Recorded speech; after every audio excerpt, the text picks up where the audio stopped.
प्रधानमंत्री जी के नेतृत्व में हम वर्ल्ड क्लास इंफ्रास्ट्रक्चर बना रहे हैं और मुझे बहुत खुशी है कि इसका देश के विकास में बहुत उपयोग होगा। 3 बहुत इम्पॉर्टेंट बातें हैं। पहली बात जो वर्ल्ड की इकोनॉमी में सबसे इम्पॉर्टेंट बात है वो है लॉजिस्टिक कॉस्ट। हमारे देश में लॉजिस्टिक कॉस्ट 14 से 16% है, अमेरिका और यूरोपियन कंट्रीज़ में 12% है और चाइना में 8 से 10% है। अगर हमको वर्ल्ड मार्केट में अगर कॉम्पिटिटिव बनना है तो हमें लॉजिस्टिक कॉस्ट कम करनी पड़ेगी और लॉजिस्टिक कॉस्ट कम करने के लिए स्वाभाविक रूप से हमें अच्छे रोड बनाने होंगे। समय की कमी है इसलिए सब डिटेल में आपको नहीं दे पाऊंगा, पर 32 ग्रीन एक्सप्रेस हाईवे हम बना रहे हैं। उसमें से 24 के पहले आपको परिणाम मिलेंगे। विशेष रूप से दिल्ली से कटरा 6 घंटे में, श्रीनगर 8 घंटे में, अमृतसर 4 घंटे में, जयपुर तो अभी हो गया है, अभी एक नया केवल छोटा सा रोड बाकी है, पर अभी भी जयपुर 2.5 घंटे में, बाद में 2 घंटे में हो जाएगा। बेंगलोर से मैसूर 1.25 घंटे में हो गया है और चेन्नई से बेंगलोर अभी इसी साल दिसंबर के अंदर 2 घंटे में होगा। और इसके साथ साथ दिल्ली से देहरादून 2 घंटे में, हरिद्वार 1.5 घंटे में और अभी मेरठ जो 4 घंटे 4.5 घंटे लगते थे वो 45 मिनट में हुआ है। तो मुझे लगता है कि इससे लॉजिस्टिक कॉस्ट कम होगी। जो हाईवे हम बना रहे हैं उसमें सबसे अच्छी बात कि हम जम्मू कश्मीर में, नॉर्थ ईस्ट में, बैकवर्ड एरिया में भी काफ़ी काम कर रहे हैं। जम्मू कश्मीर में 28 टनल हम बना रहे हैं। केवल जम्मू और श्रीनगर के बीच में हम 16 टनल बना रहे हैं, जिसमें से 4 केवल बाकी हैं।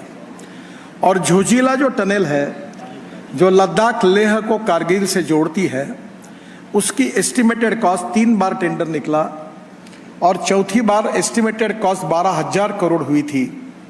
हमने साल भर उस पर वर्क किया और मुझे इस बात की खुशी है कि एसोसिएम करके दिल्ली की संस्था है, उनके साथ वर्कशॉप हुए। फाइनेंशियल और टेक्निकल क्वालिफिकेशन, मैं इंजीनियर नहीं हूँ, पर मैंने खुद उसमें इंटरेस्ट लिया और आपको बताते हुए मुझे खुशी हो रही है कि उसका काम अब 55% पूरा हुआ है और एक ही प्रोजेक्ट पर हमने 6,000 करोड़ रुपए की बचत की है।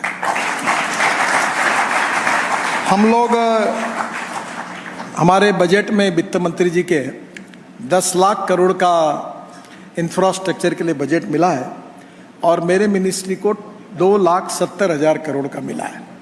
पर हम रोड मॉनेटाइज करते हैं तो पैसे की कोई कमी नहीं है, काम जितना करेंगे उतना पैसा है। और आपको बताते हुए मुझे खुशी हो रही है कि हमारे जो मॉडल्स है BOT, हाइब्रिड एन्युटी, इनवीट, तो इनवीट मॉडल में अभी मुंबई स्टॉक एक्सचेंज में हमारे बॉन्ड इशू को हमने सब्सक्राइब किया था और 7 दिन का समय रखा था। और मैं भी उस 7 दिन के बाद वहाँ एक प्रथा है कि मुंबई स्टॉक एक्सचेंज में जाकर घंटी बजाकर उसको क्लोज करना पड़ता है। तो कार्यक्रम के लिए मैंने डेट दी थी और मैं अपने प्राइवेट विजिट के लिए गोवा परिवार के साथ गया था। पर पहले दिन 7 घंटे में हमारा इशू 7 टाइम्स ओवर सब्सक्राइब हुआ, 7 टाइम्स। तो मैं अभी पत्रकारों को, टीचर्स, जो सैलरी या रिटायर्ड लोग हैं, उनको कहता हूं कि आप पैसा NHAI के इनविट में डालिए।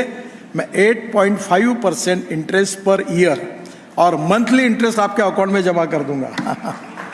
तो मुझे लगता है कि निश्चित रूप से काफ़ी बड़े प्रमाण पर इन्वेस्टमेंट करने के लिए लोग उत्सुक है, इसमें कोई कमी नहीं है। हम लोग जो ग्रीन हाईवे बना रहे हैं उसमें केवल एक ही उदाहरण आपको बताऊंगा। आप मनाली के ऊपर एक रोहतांग पास है, वहाँ अगर जाते तो आपको पहले 3.5 घंटे लगते थे, अब अटल टनल बन गई, अब केवल 8 मिनट लगते हैं। और रोहतांग पास से आगे आने के बाद हमने हिमालय है पूरा, उसमें 4 टनल हम बना रहे जिसके लगभग फाइनलाइज हो रहा है, प्रोसेस में है। उसके बाद हम लद्दाख लेह आएंगे। लद्दाख लेह में आशिया की सबसे बड़ी 12 किलोमीटर की झोजिला टनल बन रही है। वहाँ नीचे से बाबा अमरनाथ आप देख सकते हो। मेरी इच्छा है कि वहाँ जाने तक कोई रोपवे, केबल कार और फेनिकुलर रेलवे बनाने की। और वहीं से आप निकल कर आएंगे तो झेड़मोर टनल है। झेड़मोर लगभग बन गई, 2 महीने में उसका इनॉग्रेशन है। फिर उसके बाद श्रीनगर आप आएंगे और श्रीनगर के बाद श्रीनगर जम्मू रोड पर करीब 16 टनल हम बना रहे हैं, उसमें से 4 शुरू है काम। और वो होने के बाद जम्मू से श्रीनगर 9 घंटे लगते थे, ये पूरी टनल होने के बाद जम्मू से श्रीनगर केवल 3.5 घंटे में पूरा होगा।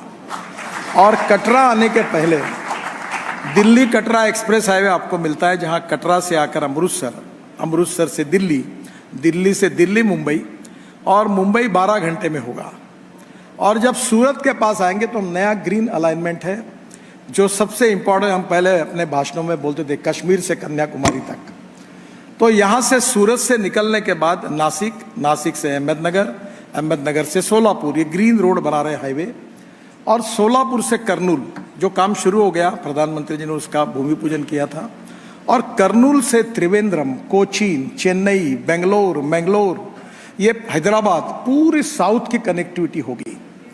अभी जो उत्तर भारत के लोग जा रहे हैं वो मुंबई जाकर, मुंबई से सोलापुर या कोल्हापुर होके साउथ में जाते हैं। अब वो जो मुंबई पुणे जाने की ज़रूरत नहीं, अब ये कश्मीर से कन्याकुमारी डायरेक्ट एक्सप्रेस हाईवे की लिंक बनी है। और दिल्ली से चेन्नई का डिस्टेंस 320 किलोमीटर कम होगा इसके साथ। तो मुझे लगता है कि जिस प्रकार से रोड इंफ्रास्ट्रक्चर में ज़्यादा बोलने की आवश्यकता नहीं है, क्योंकि आप सभी जगह नॉर्थ ईस्ट में जाओगे, आसाम में जाओगे, कश्मीर में जाओगे, आप कहीं भी जाओ और हमारे अपोनेंट को पूछना कि रोड का काम कैसा है तो आपको बता देगा। तो इसलिए रोड के बारे में कोई प्रॉब्लम नहीं है। हमने एक अच्छा काम किया है, वो है हम लॉजिस्टिक पार्क बना रहे हैं 2 लाख करोड़ के। क्योंकि मैंने आपको पहले कहा था कि लॉजिस्टिक कॉस्ट कम किए बिना एक्सपोर्ट नहीं बढ़ेगा, एक्सपोर्ट बढ़े बिना वेल्थ क्रिएट नहीं होगी, वेल्थ क्रिएट किए बिना ग्रोथ रेट नहीं बढ़ेगा। और इसलिए एक्सपोर्ट में आने वाले समय में बहुत संभावना है। तो हम लोग अभी जो हमने इसमें विशेष रूप से जो पार्क बनाए, उसमें 3 ऑलरेडी अलॉट हुए हैं, बेंगलोर का, चेन्नई का, और विशेष रूप से 2 लाख करोड़ के हम लॉजिस्टिक पार्क बना रहे हैं। ये सबसे इम्पोर्टेंट चीज़ और एक है कि हम केवल रोड में नहीं, तो अभी जैसे भारतमाला हमने बनाया, आपको याद होगा मैं शिपिंग का मंत्री था तब एक सागरमाला प्रोजेक्ट था, मेरा बजट था 800 करोड़ का और प्रोजेक्ट हमने बनाया था 16 लाख करोड़ का।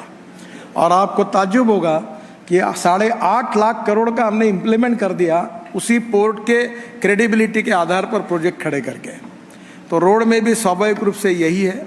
पर इसमें सबसे अच्छी बात यह है कि रोड बनाते समय हमने कुछ हमारी इको फ्रेंडली विजन रखकर काम किया है। मुझे खुशी है कि हमने बाम्बू का क्रैश बैरियर बनाया और आज वो सक्सेसफुल हुआ, सभी एजेंसी ने उसको सर्टिफाई किया है। और अब मेरे मन में ये बात है कि अब देश के हाईवे में हम लोग बाम्बू लगाएंगे बाजू में। जो भीमा बाम्बू है कर्नाटक का, बहुत अच्छा है, पोल्यूशन के लिए भी कम करने वाला है।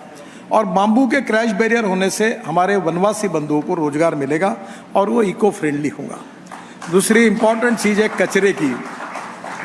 अभी हमने अहमदाबाद डोलेरो हमारा हाईवे पर 20 लाख टन कचरा रोड में डाल दिया। अभी दिल्ली में एक बहुत इम्पोर्टेंट, दिल्ली का मैं कम जानकार हूँ, पर एक DDA का रोड था, दिल्ली रिंग रोड 2।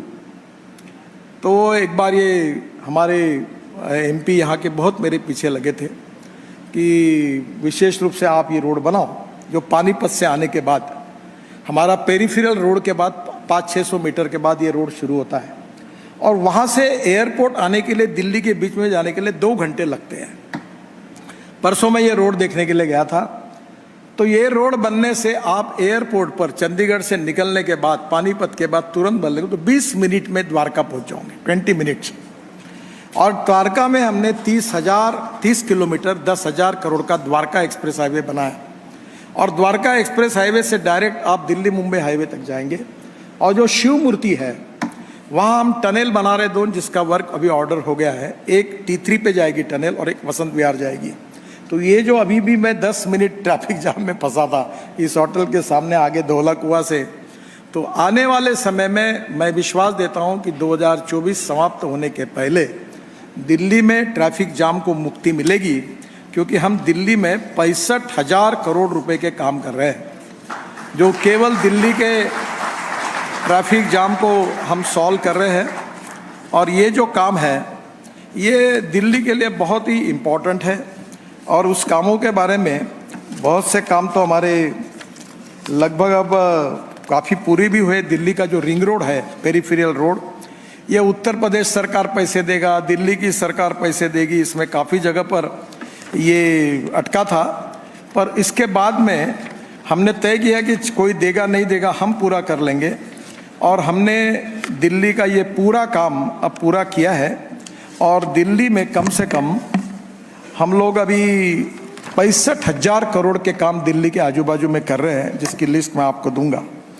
सबसे इम्पोर्टेंट चीज़ है कि आप मानस सरोवर जाते हैं, और ये जाने के लिए आपको चाइना या नेपाल जाना पड़ता है।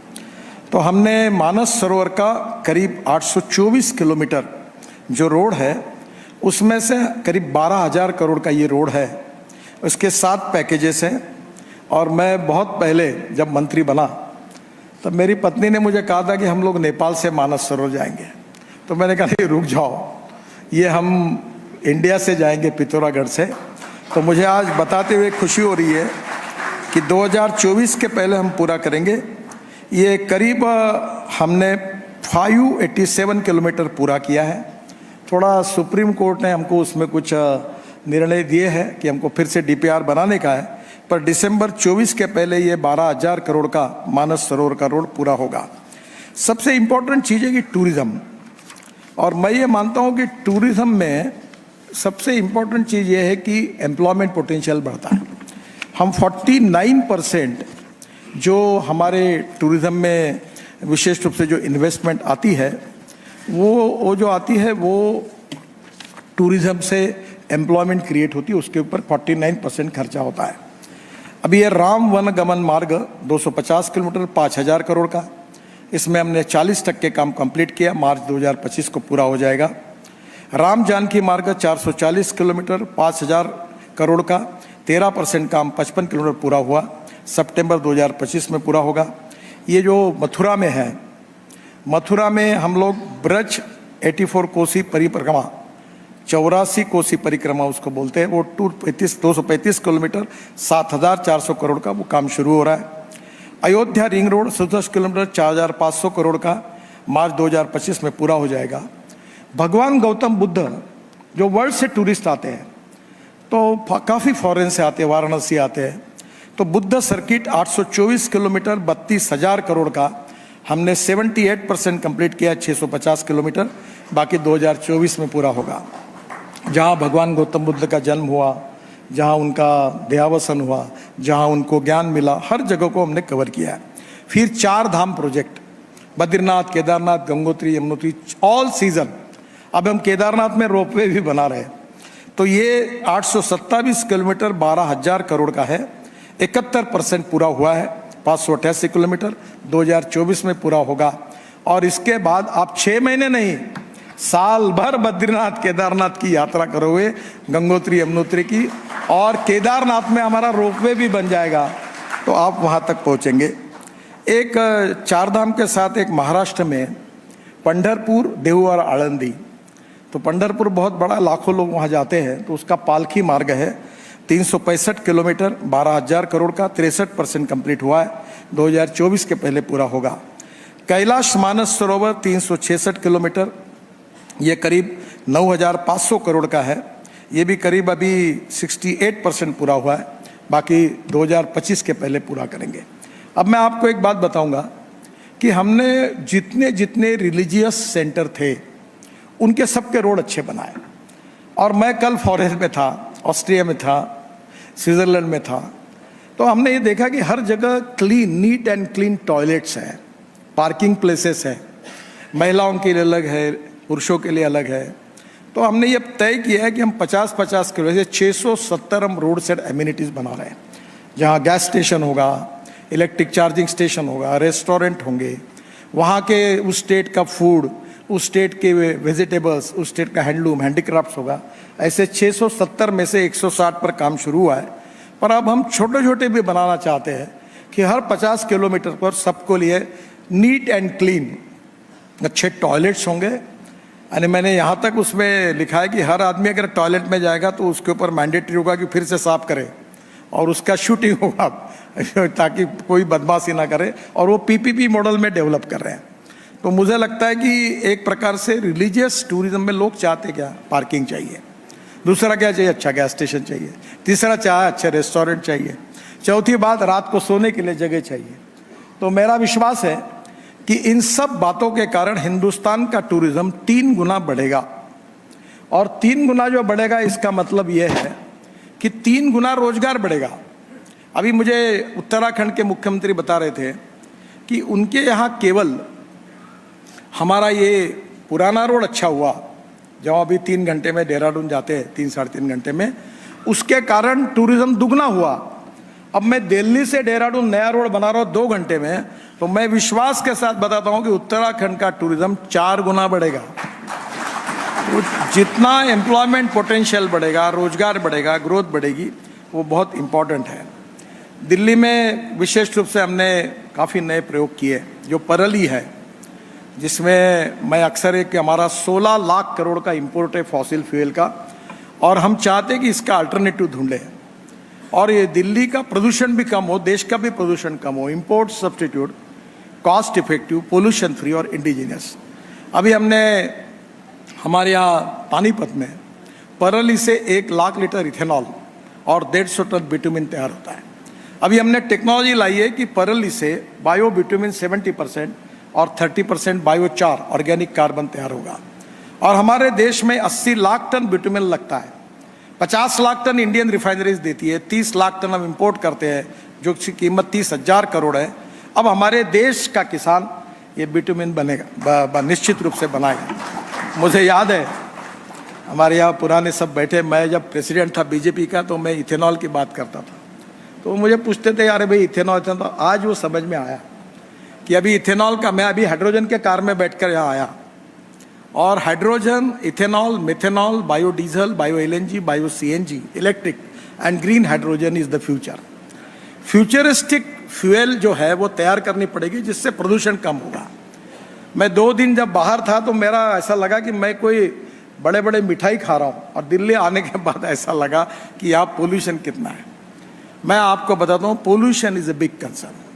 हमारे हेल्थ प्रॉब्लम पोल्यूशन के कारण है, और इसलिए दिल्ली को 2024 के पहले ये जो परली है, इससे इथेनॉल बनेगा। अभी आसाम में बाम्बू से इथेनॉल बन रहा है, शुगर कैन जूस और मोलाइसिस से इथेनॉल, सी मोलाइसिस, बी मोलाइसिस से बनता है। अभी मैंने हीरो और बजाज और टीवीएस की स्कूटर और ऑटो रिक्शा लाई है, जो 100% बायो इथेनॉल पर चलती है। यानी पेट्रोल का रेट 120 रुपये लीटर, इथेनॉल का 60 रुपये लीटर, यानी पोल्यूशन भी कम होगा। अभी फ्लेक्स इंजन की गाड़ी है, टोयोटो अगले महीने में वो गाड़ियाँ लॉन्च कर रहे हैं, जो 100%, जैसे वो कैमरी करके गाड़ी थी, जो पेट्रोल डालने के बाद 40% बिजली तैयार करती थी, अब पेट्रोल के बजाय 100% इथेनॉल, जो 60 रुपये रेट का है, पेट्रोल 120 रुपये का है, और 40% बिजली तैयार करेगी। तो हमारे देश में धीरे धीरे बड़े प्रमाण पर हमने इको फ्रेंडली काफ़ी सोचा है। आपको मालूम है स्टील इंडस्ट्री में स्लैग होता है, वेस्ट मटेरियल, 2 करोड़ टन बढ़ा हुआ है। अब पूरी स्लैग हम रोड में यूज़ कर रहे हैं, जो वेस्ट मटेरियल है। इसके साथ हमने 1000 तालाब बनाए फ्री ऑफ चार्ज।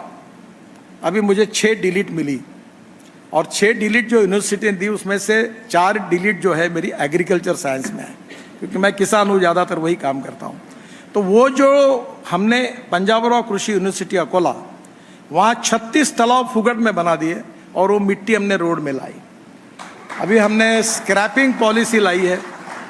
एक बात जरूर है कि हमारे देश का एक्सपर्टाइज 2 बातों में बहुत ही दमदार काम करता है, एक तो पॉपुलेशन ग्रोथ और दूसरा ऑटोमोबाइल ग्रोथ। तो ये हमारी समस्या है। हमारे देश में 41 करोड़ व्हीकल्स है। अब हमने स्क्रैपिंग पॉलिसी लाई है, जिसके कारण aluminium, copper, steel, rubber, plastic सस्ता होगा। हमारे ऑटोमोबाइल कंपोनेंट 30% कम होंगे। और मुझे बताते हुए खुशी हो रही है कि हमारा देश ऑटोमोबाइल इंडस्ट्री 7.5 लाख करोड़ की है। हमारा नंबर 4था था, पर जब 2014 में मोदी जी के नेतृत्व में हमारी सरकार आई और हमने जो सपोर्ट किया, तो जापान 4थे नंबर पर था। अब हम 3रे नंबर पर आए और जापान 4थे नंबर पर गया। तो आज ये मैं आपको आज बता रहा हूँ कि 5 साल के अंदर अभी चाइना नंबर 1 पर है, अमेरिका नंबर 2 पर है, इंडिया नंबर 3 पर है। पर मैं विश्वास के साथ बताऊंगा कि आने वाले समय में 5 साल के अंदर ऑटोमोबाइल मैन्युफैक्चरिंग में हम वर्ल्ड में नंबर 1 पर पहुंचेंगे। Electric buses, double decker buses आई, इलेक्ट्रिक स्कूटर आई, इलेक्ट्रिक कार आई। इसी होटल में मैं आता था तो लोग पूछते थे गाड़ी रास्ते में बंद होगी तो कैसा होगा, चार्ज कैसे होगा। अब कोई नहीं पूछता, अब वेटिंग लिस्ट है। अब आउट ऑफ टर्न हमें गाड़ी दिलाओ करके लोग मेरे पास आते हैं। तो पहली बात, ट्रांसपोर्ट सेक्टर में बड़ा रिवोल्यूशन होगा। हम 260 ropeway, cable car, funicular railway बना रहे हैं और अभी धीरे धीरे दिल्ली, मुंबई, बेंगलोर, चेन्नई, यहाँ जो पब्लिक ट्रांसपोर्ट है वो हवा में कर रहे हैं। अभी हमने बंगलोर के लिए एक रिपोर्ट तैयार कर रहे हैं जो डबल डेकर बस जैसी हवा में जाएगी। और मैं उनमें से नहीं, वो झूठी बातें नहीं करता। मैं पहले ही बता देता हूँ, मेरी एक एक बात रिकॉर्ड कर लेना, नहीं हुई तो ब्रेकिंग न्यूज़ जरूर लगा देना। तो अभी हम लोग ये रोपवे, केबल कार में काम कर रहे हैं। ये पोल्यूशन फ्री है, सस्ता है। हिमाचल प्रदेश, उत्तराखंड, हिमाचल, नॉर्थ ईस्ट, बहुत से प्रपोजल है।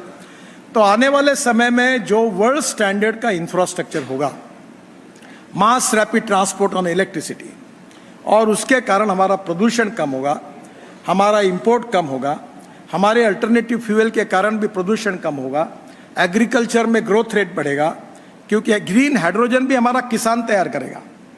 मैं आखिर में एक ही पॉइंट आपको बताऊंगा कि हाइड्रोजन 3 प्रकार का है।